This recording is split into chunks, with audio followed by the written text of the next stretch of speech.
ಡಾಕ್ಟ್ರೆ ನಮಸ್ಕಾರ. ಇವತ್ತು ಯಾವ ಸಮಸ್ಯೆಗೆ ಯಾವ ರೆಮಿಡಿಯನ್ನ ತಗೊಂಡ್ಬಂದಿದ್ದೀರಾ? ತುಂಬಾ ಜನಕ್ಕೆ ಮುಖದ ಮೇಲೆ ಕಪ್ಪಗಾಗಿರುತ್ತೆ, ಅಂದ್ರೆ ಒಂದ್ ರೀತಿ ಪಿಗ್ಮೆಂಟೇಷನ್ ಆಗಿರುತ್ತೆ. ಆದ್ರೆ ಆ ಬಣ್ಣದ ಬದಲಾವಣೆ ಕಣ್ ಸುತ್ತ, ಬಾಯಿ ಸುತ್ತ ಅಥವಾ ಸೈಡ್ಸ್ ಅಲ್ಲಿ ಒಂಥರ ಏನೋ ಬ್ಲಾಕ್ ಪ್ಯಾಚಸ್ ತರ ಇರುತ್ತೆ. ಅದಕ್ಕೆ ಇವತ್ತು ಅಮೇಸಿಂಗ್ ಫ್ಲಾಕ್ಸ್ ಸೀಡ್ಸ್ ಕರ್ಡ್ಸ್ ಅನ್ನ ನಾನು ಹೇಗೆ ಮಾಡೋದು ಅಂತ ತೋರಿಸ್ಕೊಡ್ತೀನಿ.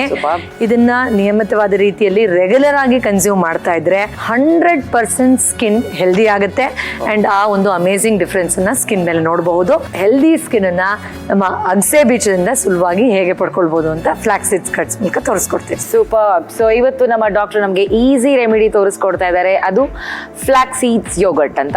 ಸೊ ಈಗ ಯೋಗರ್ಟ್ ಮಾಡೋದಕ್ಕೆ ಏನೆಲ್ಲ ಬೇಕು ಸಾಮಗ್ರಿಗಳು ಅಂತ ನೋಡ್ಕೊಳ್ಳೋಣ, ಹೇಗೆ ಮಾಡ್ತಾರೆ ಅನ್ನೋದನ್ನ ಕೂಡ ನೋಡ್ಕೊಳ್ಳೋಣ ಬನ್ನಿ. ಅವರೇ ಒಂದು ಫ್ರೈಯಿಂಗ್ ಪ್ಯಾನ್ ಕೊಡಿ. ಸುಮಾರು 4ರಿಂದ 5 ಸ್ಪೂನ್ ಅಷ್ಟು ಅಗಸೆ ಬೀಜವನ್ನ ಫ್ರೈ ಮಾಡ್ಕೊಳ್ಳೋಣಂತೆ.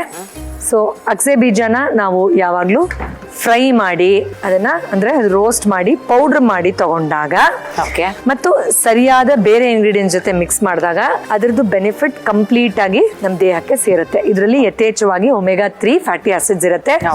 ಆಮೇಲೆ ಒಂದು ಒಳ್ಳೆ ವಿಷಯ ಏನು ಅಂದ್ರೆ ಇದನ್ನ ನೀಟಾಗಿ ಹುರ್ಕೊಂಡು ಪೌಡರ್ ಮಾಡಿ ಇಟ್ಕೊಂಡ್ರೆ ನೀವು ಔಟ್ಸೈಡ್ ದ ಫ್ರಿಡ್ಜ್ ಆಲ್ಸೋ ಸ್ವಲ್ಪ ದಿನಗಳ ಕಾಲ ಆರಾಮಾಗಿ ಸ್ಟೋರ್ ಮಾಡಿ ಇಟ್ಕೋಬಹುದು. So almost done. ಸೊ ಒಂದು ಮಿಕ್ಸಿ ಜಾರ್ ಕೊಡ್ತೀರಾ ಅವರೇ? ನೋಡಿ ಇಲ್ಲಿ ಬಣ್ಣ ಚೇಂಜ್ ಆಗಿದೆ ಮತ್ತೆ ಚಿಟ ಚಿಟ ಅನ್ನೋ ಜಾಸ್ತಿ ಆಗ್ತಿದೆ.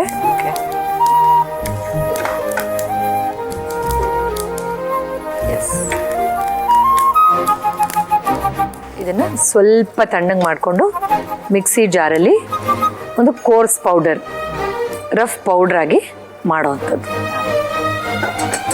ಅದನ್ನು ದಯವಿಟ್ಟು ಪೌಡರ್ ಮಾಡಿಕೊಡಿ.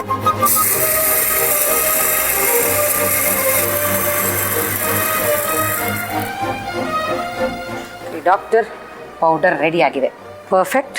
ಸೊ ಇದು ಒಂದು ತರಿಯಾಗಿ ಮಾಡಿದ್ರೆ ಸಾಕು, ತುಂಬಾ ಫೈನ್ ಪೌಡರ್ ಏನು ಬೇಡ. ಪರ್ಫೆಕ್ಟ್ ಆಗಿ ಮಾಡಿದೀರಾ. ಸೊ ಇದನ್ನ ನಾವು ನಾನಾಗ್ಲೇ ಹೇಳಿದಾಗೆ ಸ್ಟೋರ್ ಮಾಡ್ಕೊಳ್ಬಹುದು ಡಬ್ಬಿಲಿ.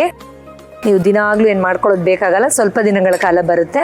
ಸಾಮಾನ್ಯವಾಗಿದೆ, ಅಷ್ಟು ಬೇಗ ಕೆಡಲ್ಲ, ಆರಾಮಾಗಿ ನೀವು ಇದನ್ನ ಉಪಯೋಗಿಸ್ಕೋಬಹುದು. ಯಾವಾಗೆಲ್ಲ ತಗೋಬಹುದು ಡಾಕ್ಟರ್ ನಾವು ಈ ಕೋರ್ಸ್? ಇದನ್ನ ನೀವು ಮೊಸರು ಜೊತೆಲಿ ತಗೊಳ್ಳೋದಾದ್ರೆ, ಇವಾಗ ಊಟ ಯಾವಾಗ ನೀವು ಮೊಸರು ಜೊತೆಲಿ ಮಾಡ್ತಿರೋ ಆ ಟೈಮಲ್ಲಿ ಯಾವಾಗ್ಲೂ ತಗೋಬಹುದು. ಆಫ್ಟರ್ ಮೀಲ್ಸ್ ಇರ್ಬೋದು, ಸಂಜೆ ಕೆಲವ್ರು ಹಾಗೆ ಮೊಸರು ತಗೊಳ್ತೀನಿ ಅನ್ಸರಿ ತಗೋಬಹುದು, ರಾತ್ರಿ ಊಟ ಆದ್ಮೇಲೆ ತಗೋಬಹುದು, ಬ್ರೇಕ್ಫಾಸ್ಟ್ ಆದ್ಮೇಲೂ ಕೆಲವರು ಪ್ರೋಟೀನ್ ಬೇಕು ಅಂತ ಮೊಸರನ್ನ ತಗೊಳ್ತಾರೆ, ಆಗ್ಲೂ ತಗೊಳ್ಬಹುದು. Absolutely no such strict restrictions at all.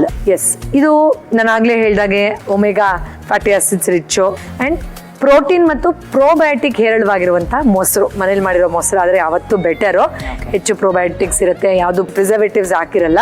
ಈ ತರ ನೀವು ಎಷ್ಟು ಕ್ವಾಂಟಿಟಿಲಿ ಮೊಸರು ತಗೊಂಡ್ರು ತೊಂದರೆ ಇಲ್ಲ. ಒಂದೇ ಒಂದು ಸ್ಪೂನ್ ಅಷ್ಟು ಈ ಪೌಡರ್ ನಾವೇನ್ ಮಾಡಿರ್ತೀವಿ ಅದನ್ನ ಹಾಕೊಳ್ಳೋದು, ಚೆನ್ನಾಗಿ ಮಿಕ್ಸ್ ಮಾಡೋದು.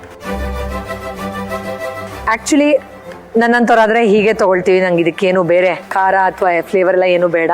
ಆದ್ರೆ ಅಕಸ್ಮಾತ್ ಇಲ್ಲ ಸ್ವಲ್ಪ ಸಪ್ಪೆ ಅನ್ಸುತ್ತೆ ಅಂತ ಏನಾದ್ರು ಅನ್ಸಿದ್ರೆ ಒಂದೇ ಒಂದು ಚಿಟಕದಷ್ಟು ಪೆಪ್ಪರ್ ಪೌಡರ್ ಅಥವಾ ಮೆಣಸಿನ ಪೌಡರ್ ಹಾಕೊಳ್ಳಿ. ಆಮೇಲೆ ಒಂದ್ ಸ್ವಲ್ಪ ಉಪ್ಪು, ಅಗೇನ್ ಆಪ್ಷನಲ್, ಬೇಡ ನಂಗೆ ಉಪ್ಪು ಗಿಪ್ಪು ಅಂದ್ರೆ ಹಾಗೆ ತಗೋಬಹುದು, ಏನು ತೊಂದರೆ ಇಲ್ಲ. ಎಷ್ಟೋ ಜನ ಮೊಸರನ್ನ ಹಾಗೆ ತಗೊಳ್ತಾರೆ ಮನೆಯಲ್ಲಿ, ನಾನು ಕೂಡ ಏನು ಮಿಕ್ಸ್ ಮಾಡೋದಿಲ್ಲ. ಸೊ ಫ್ಲೇವರ್ ಎನ್ಹಾನ್ಸ್ ಆಗತ್ತೆ.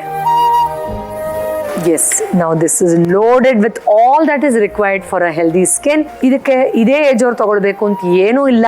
ಮಕ್ಕಳಲ್ಲೂ ಕೆಲವು ಸತಿ ಆ ಪ್ಯಾಚಸ್ ತರದ ಅನ್ಸುತ್ತೆ ಈ ನಡುವೆ ಅಂತೂ. ಮೆಚೂರ್ ಆಗ್ತಾ ಇದ್ದಾಗೆ ಚಿಕ್ಕ ಹೆಣ್ಮಕ್ಳಲ್ಲಿ, ಹುಡುಗಿರಲ್ಲಿ ಕಾಣಿಸುತ್ತೆ. ಆ ಏಜ್ ಅವರು ಕೂಡ ಖಂಡಿತ ಆರಾಮಾಗಿ ಸೇಫ್ ಆಗಿ ಸೇವನೆ ಮಾಡಬಹುದು.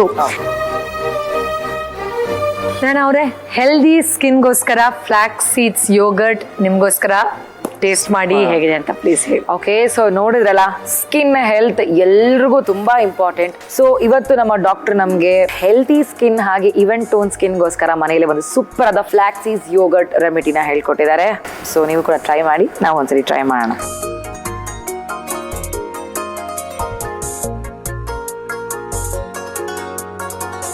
ಆರಾಮಾಗಿ ತಿನ್ಬೋದು.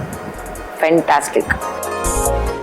ಥ್ಯಾಂಕ್ ಯು ಸೋ ಮಚ್ ಡಾಕ್ಟ್ರೆ. ತುಂಬಾ ಈಸಿ ರೆಮಿಡಿಯನ್ನ ಹೇಳ್ಕೊಟ್ರಿ, ಹಾಗೆ ತುಂಬಾ ಯೂಸ್ಫುಲ್ ಆಗುವಂತದನ್ನ ಹೇಳ್ಕೊಟ್ರಿ. ಮುಂದಿನ ಸಂಚಿಕೆಯಲ್ಲಿ ಮತ್ತಷ್ಟು ರೆಮಿಡಿಗಳೊಂದಿಗೆ ಬನ್ನಿ, ಮತ್ತಷ್ಟು ನಾವು ಕೂಡ ಕಲ್ತ್ಕೋತೀವಿ. Thank you so much. Thank you. ನಮಸ್ಕಾರ. Thank you.